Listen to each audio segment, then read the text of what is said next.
Today's gospel is, I know, a very hot topic to us Filipinos now. But I would like us to reflect something that leads to it. Kung inyo pong napapansin, hindi po pinalampas ni San Marcos ang isang detalye po sa ating mabuting balita, and he said, again, crowds gathered around him, and as was his custom, he again taught them. Something that we cannot take away from Jesus is that his willingness to teach those around him. Hindi nawawala kay Jesus yung magturo. And if I may interpret what St. Mark told us, kusa siyang nagtuturo, lalo na kung may mga taong pupwede niyang turuan. And from here, we would like to see why Jesus would always intend to teach, as was his custom, sa kanyang kinagawian, sa kanyang practice.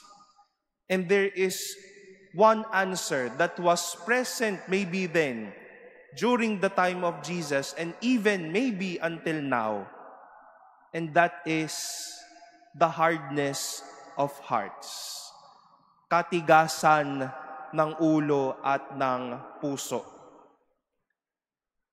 Jesus was tested by the Pharisees with that question, is it lawful for a husband to divorce his wife?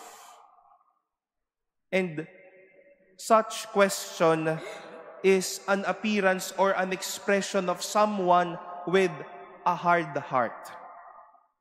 Pero ang tugon ni Jesus ay hindi para panigan ang isang grupo, but he taught them well. He opened their minds again. And he told them, teka lang, parang nakakalimot na kayo. From the beginning, God created them male and female. For this reason, man shall leave his father and mother and be joined to his wife, and the two shall become one flesh. He gave not an automatic answer, as I've said, para panigan ng isa laban sa isa. He supplied them with what is true, with what is good, and to remind them of something that God already told them before. And this is the reality, my dear brothers and sisters, something that is alive today. Madaming mga ideya o karanasan ngayon na nagpapatigas ng ulo natin o kaya ginagawang matigas ang ulo natin. But there will be voices, hopefully, who will just be around and who will never get tired of reminding us and even of waking us up and tell us, you are in a wrong way. You are out of the way. It will never be a hindrance for the Lord to teach us if we keep on holding on to our hardened hearts. Kahit sa matitigas ang ulo, patuloy na magtuturo si Jesus. And maybe we have those hot norms today being pushed by people. Madaming mga matitigas ang puso because they might not want anymore God to teach them and to God's words be deep in their lives. Ayaw nang magpaturo sa Diyos. Ayaw nang magpaturo sa buhay at sa pananampalataya, kaya tumitigas ang ulo. But my dear brothers and sisters, the good news today is this.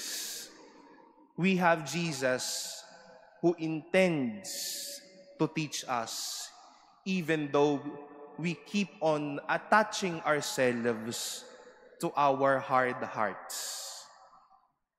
Magpaturo po muli tayo sa Diyos para hindi na tumigas yung puso at ulo natin.